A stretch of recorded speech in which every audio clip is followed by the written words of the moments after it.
C Cyril R I L Kubista K U B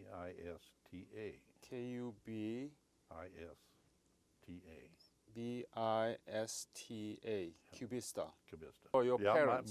my grandparents, both of them came over here when they were teenagers. Mm-hmm. I think 13 and 15. Mm-hmm. They didn't know each other, but they came over on actually two different boats, and they actually ended up in Owatonna, Minnesota, Mm-hmm. and they actually walked. The railroad, I think, stopped at Dubuque, Iowa.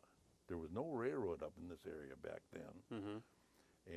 and they actually walked from Dubuque, Iowa, to Owatonna. And How they long said, is that? "Oh my, that's got to be 150 miles, 60 miles." Walk? Yeah. Well, they had actually a trail. My aunt said they actually had a trail where they would stop over at different farms, would keep them or keep them overnight and feed them, Mm-hmm.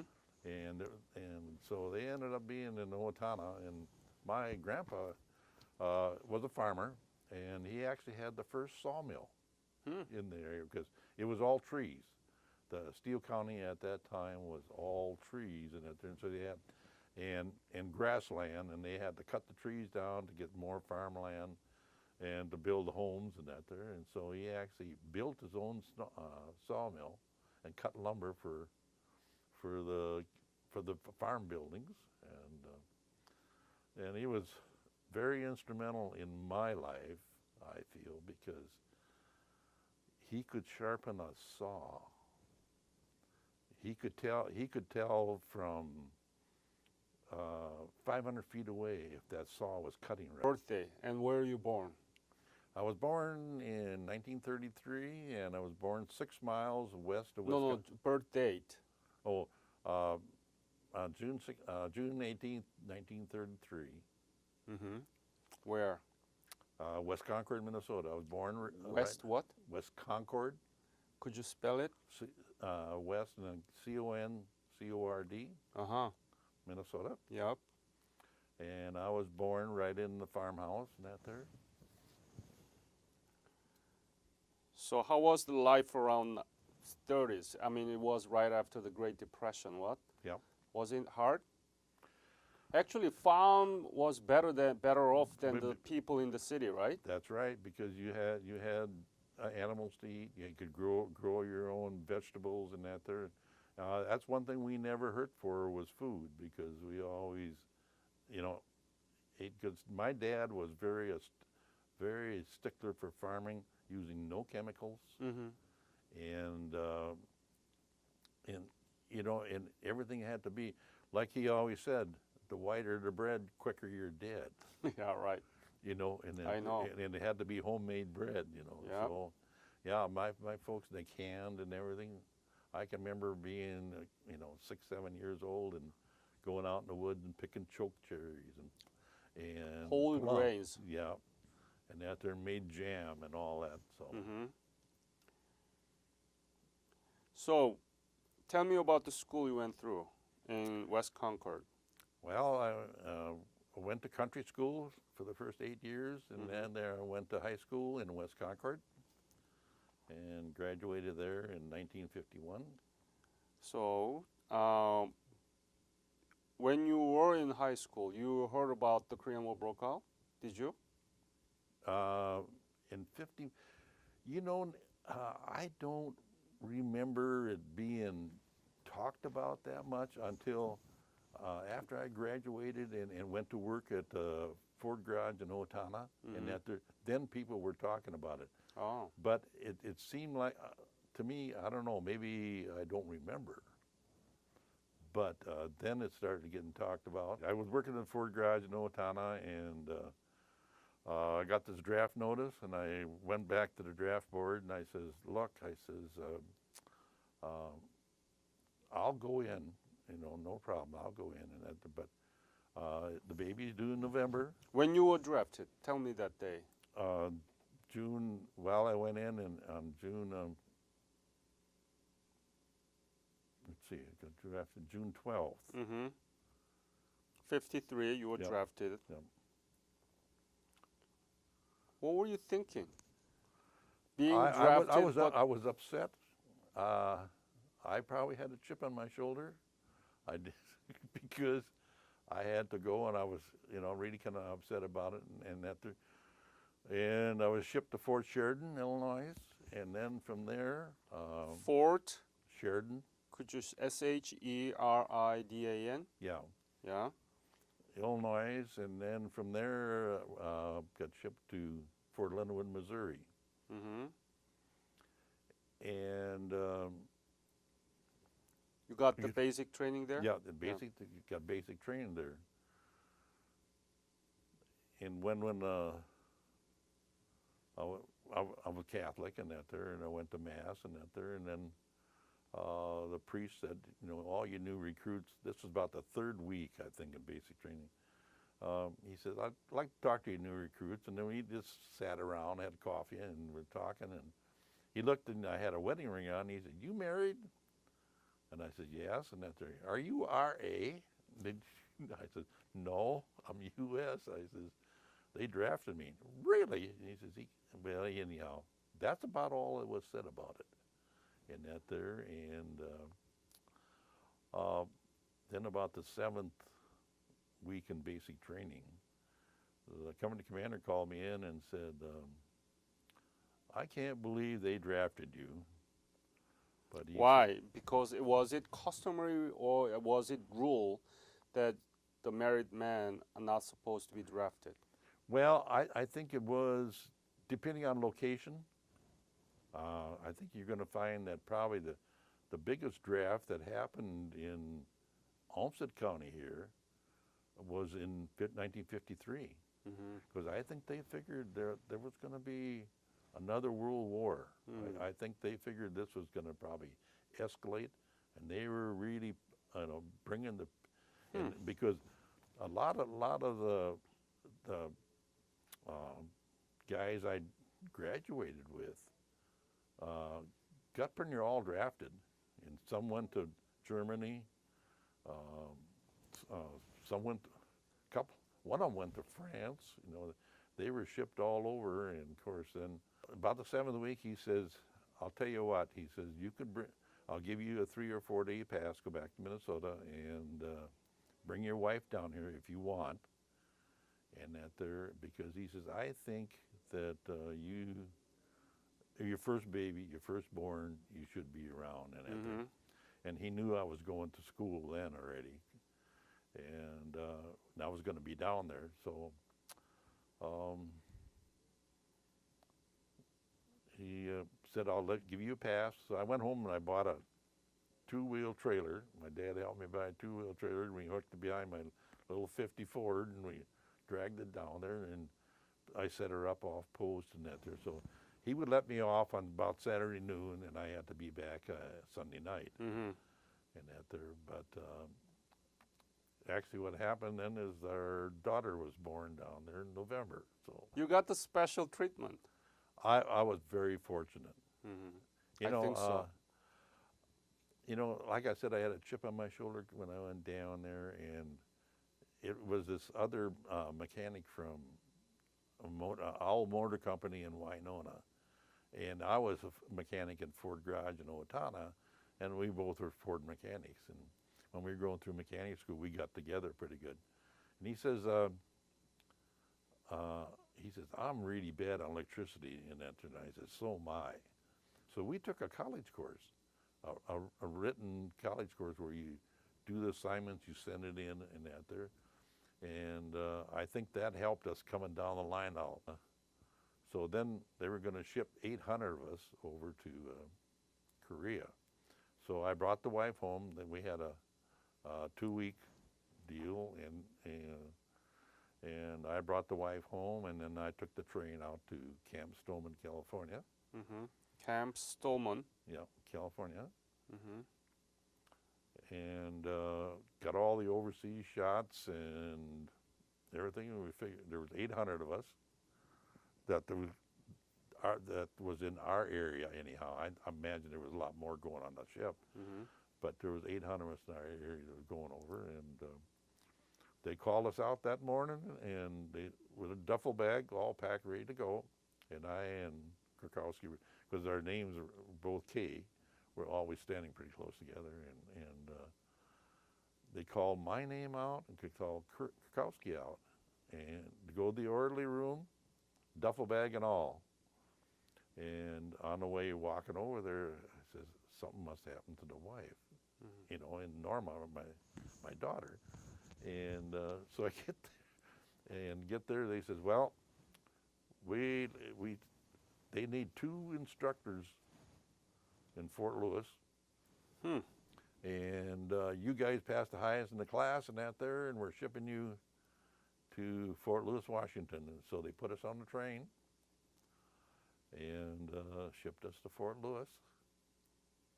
And we get there, and I says, Krakowski, because he got 1 point more.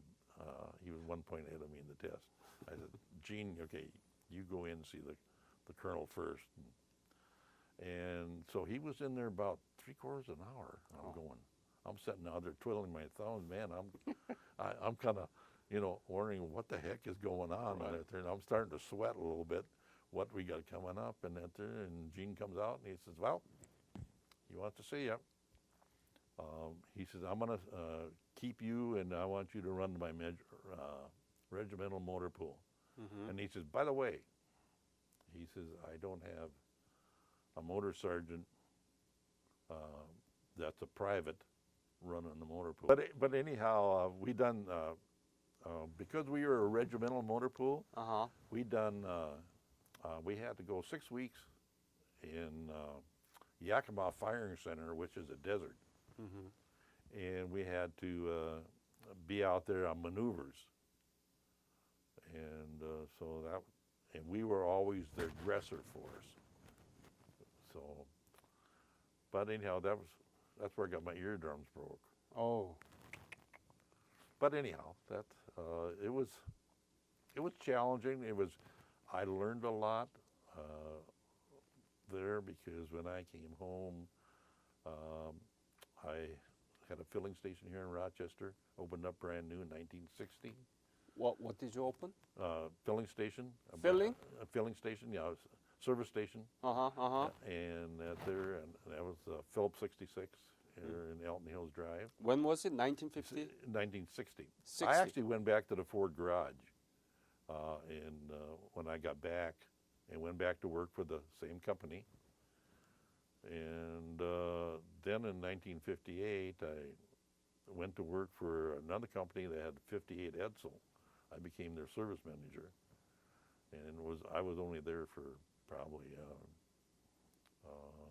10 months, something like that. But then I got involved in drag racing, and then I came open the station up here in 60 and ran that till 1964. And then 64, I went to work for the Department of Corrections as a teacher in small engine repair and automotive. You were picked up as an instructor to Fort Lewis, Washington. What instructor were you picked up? Krakowski, they sent over to the main fort in that there, and I think it was instructor for automotive or for wheel vehicle mechanics. I see. Because we had passed so high in the class. Were you with your wife when you were in Washington? Yeah, because I was I actually was in headquarters company, and running the regimental motor pool. He allowed me to come home and pick her up, so I took the same trailer and the same 50 Ford and took her out there, and we lived off post. You seem to be very active in your chapter here, right?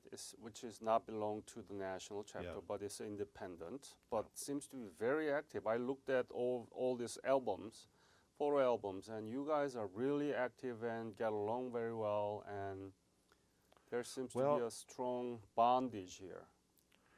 Because we came through the same era, and I think a lot because a lot of us could not join the Legion when we came home because it was a conflict. Mm-hmm. We weren't like the World II veterans that could go to the Legion and have a beer and talk about your experiences. We were kind of, I always felt we were kind of told to go home, shut up, and go back to work. Uh-huh. And I see that, I became commander here 5 years ago. And I see that a lot in our guys, in that they're, when they hear about us and they come to see us, and that there's 40 or 50 of us guys every Monday morning.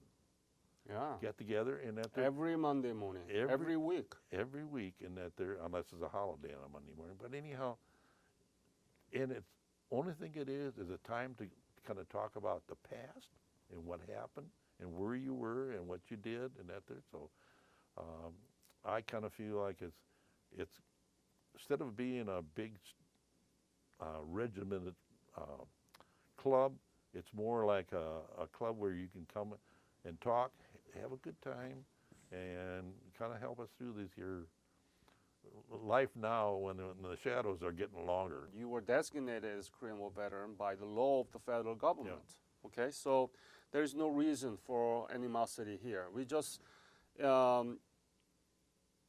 acknowledge that you did different job, and I was here, and we talk about it. Came in, we had right around 195 to 200 right in there, and we're at 212. As we just had a veteran join.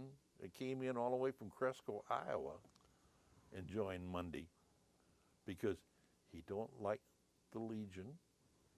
He don't feel comfortable in that there, and he's gonna. We've got well, Frank and that there. They drive 40 miles one way. Yeah. Well, I tell you, the Korean community is really has really come alive as far as thanking us. So you're saying that your service and your experience in the Army really did a very important influence upon your life? Yes, very important. I'll tell you why, because I'd have bet you all the money in the world when before, I would say, before I went into service, right before that I was going to end up doing 27 years of teaching. You know, that was the furthest thing from my mind of being a teacher. Even though you were not in Korean theater during the war, but still you are the Korean War veteran. What is Korea to you? Fabulous. Why? Why? What they have done, what the Korean people have taken from what it was, from pictures I've seen, and what the guys have told me, and that they're to now, and that they're, and it's just, it seemed like the culture of the Korean people is so much gratitude, and it makes me feel so good that for the people who gave their all over there, that it was worth it. Mm-hmm. That's great. You know, even though it took 2 years up, I think I feel that I think military, you ought to have at least 20 months, 15 months of military training just for every male in that there. You get a chance to grow up.